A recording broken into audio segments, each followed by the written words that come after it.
नमस्कार दोस्तों, 56 एपिसोड में आपका स्वागत है। Doctor M.R. मुखी कल्याण। स्वामी जी के परोपकार के बारे में क्या क्या व्याख्यान करूं।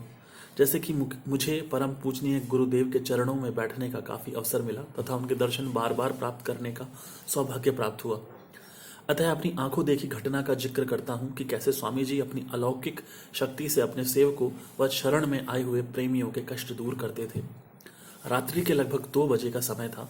स्वामी जी बोरीवली के वल्लभ नगर स्थित शांति आश्रम में ठहरे हुए थे।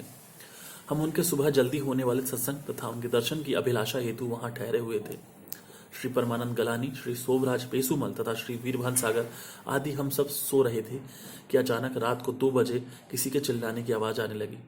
कोई आदमी आश्रम में अंदर चला आया था, स्वामी जी का नाम लेकर जोर जोर से चिल्लाने लगा। हमारी नींद खुल गई तथा इतने में ऊपर छत से भी स्वामी जी ने पूछा कि भाई कौन है। मैंने उठकर उस अजनबी से पूछा कि तुम कौन हो, कहाँ से आए हो। इतने में स्वामी जी ने भी ऊपर खिड़की से झांककर पूछा कि क्या है। अजनबी ने कहा, स्वामी जी मैं रात 12 बजे चैम्बूर से रवाना हुआ हूँ क्योंकि मास्टर नारायण दास खत्री ने ग्रह कलेश के कारण जहर खा लिया है।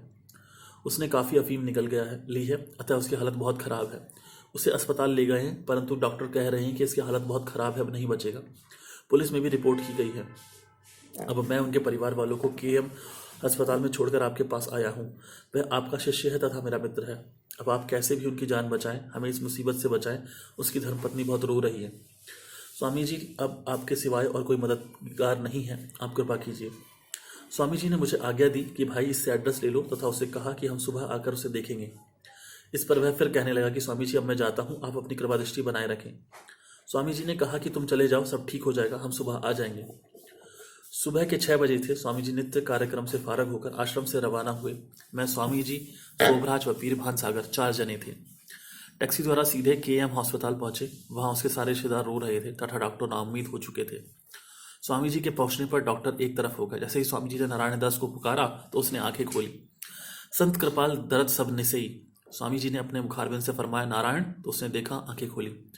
डॉक्टर ने कहा कि इसके शरीर में अफीम आदि नहीं है, अब ठीक हो रहा है।